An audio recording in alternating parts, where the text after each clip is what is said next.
الأنبياء والمرسلين حبيبي وحبيبي إله العالمين طب القلوب ودوائها وعافية الأبدان وشفائها أبي القاسم محمد اللهم صل على محمد وآل محمد وعلى أهل بيته الطيبين الطاهرين المعصومين الهاديين المهديين الذين أذهب الله عنهم الرجس وطهرهم تطهيرا.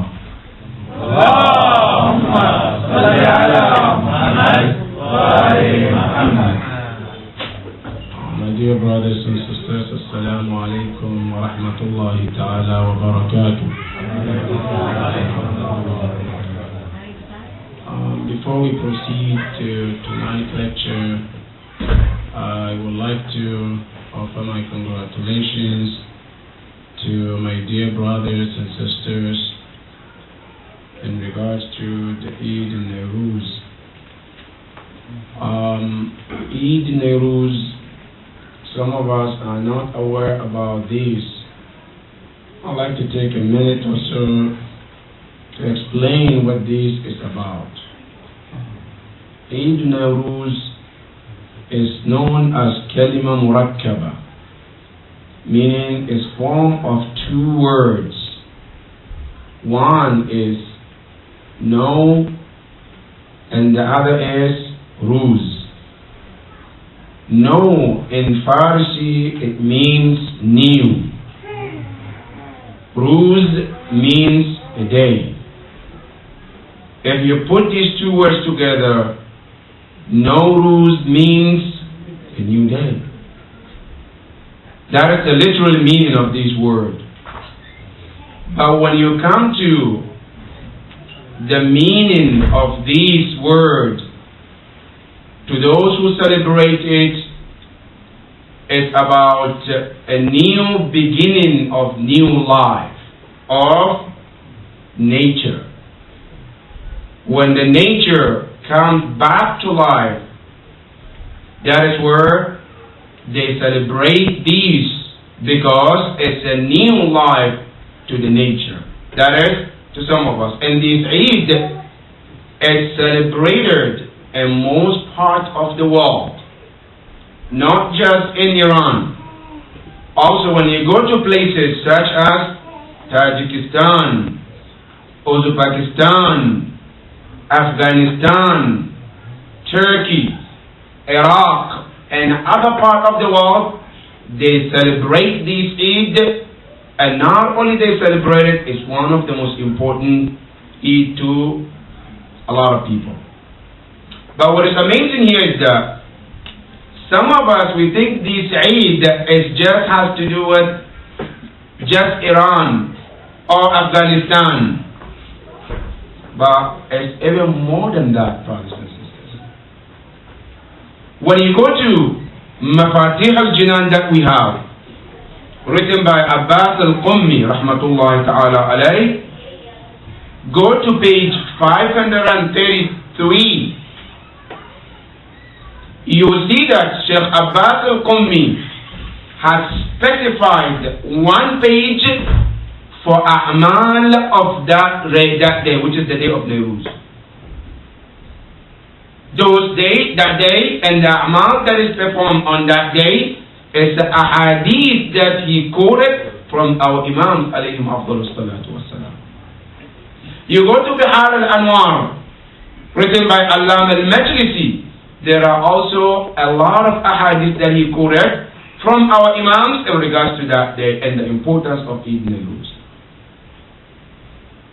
With this, I ask Allah subhanahu wa ta'ala to bless all mu'mineen and mu'minat for arrival of this occasion, and may Allah subhanahu wa ta'ala return this Eid upon all of us with progress, success, and prosperity, insha'Allah. قال الله سبحانه وتعالى في محكم تنزيله: أعوذ بالله من الشيطان الرجيم. بسم الله الرحمن الرحيم. يا أيها الذين آمنوا إلى الله توبة نصوحا عسى ربكم أن يكفر عنكم سيئاتكم ويدخلكم جنات تجري من تحتها الأنهار يوم لا يخزي الله النبي والذين آمنوا معه يقولون ربنا اغفر لنا ولإخواننا إنك على كل شيء قدير.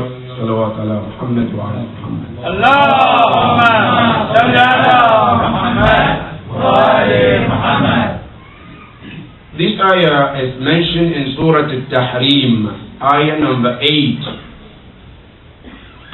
Allah subhanahu wa ta'ala is talking to mu'mineen, believers, such as you.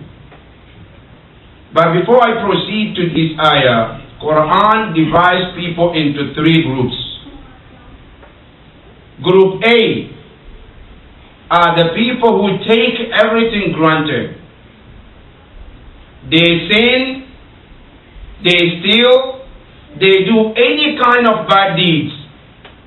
But then they have a pass from the Quran. What is the pass? They say, Allahu Ghafurun Rahim. They steal. So why do you steal? Allahu Ghafurun Rahim.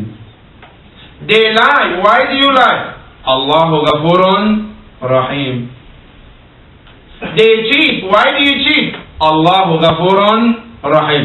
Anything that they do, their path is, Allah said in the Quran, Inna Allah Ghafurun Rahim. Allah is forgiving. These are the first group.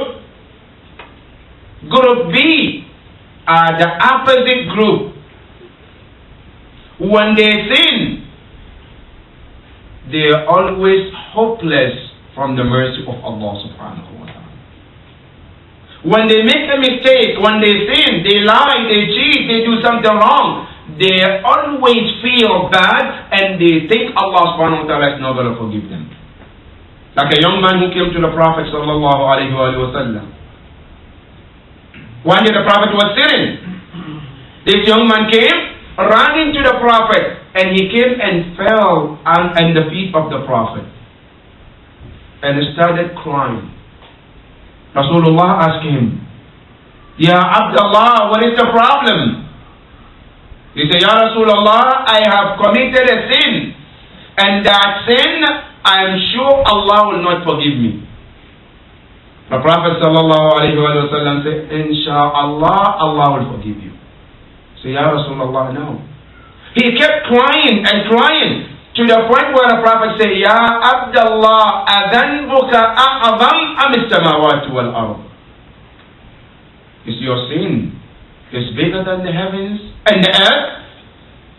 Say, La Ya Rasulullah, but I still think Allah will not forgive me.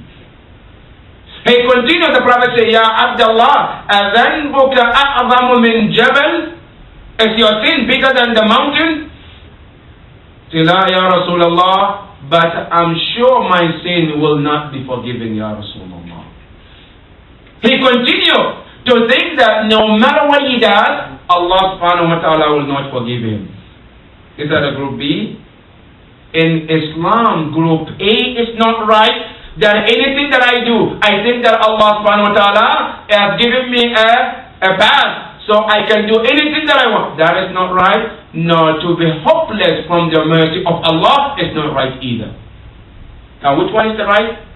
Khayrul umur awsatuha. Meaning, not to be in the far right, that thinking that anything that I do, Allah is going to forgive. Not to be far left, where you think that anything that you do, Allah is not going to forgive you. No, the best is to be in the middle. What is that? Imam Ja'far al-Sadiq alayhi afdalu salatu wassalam.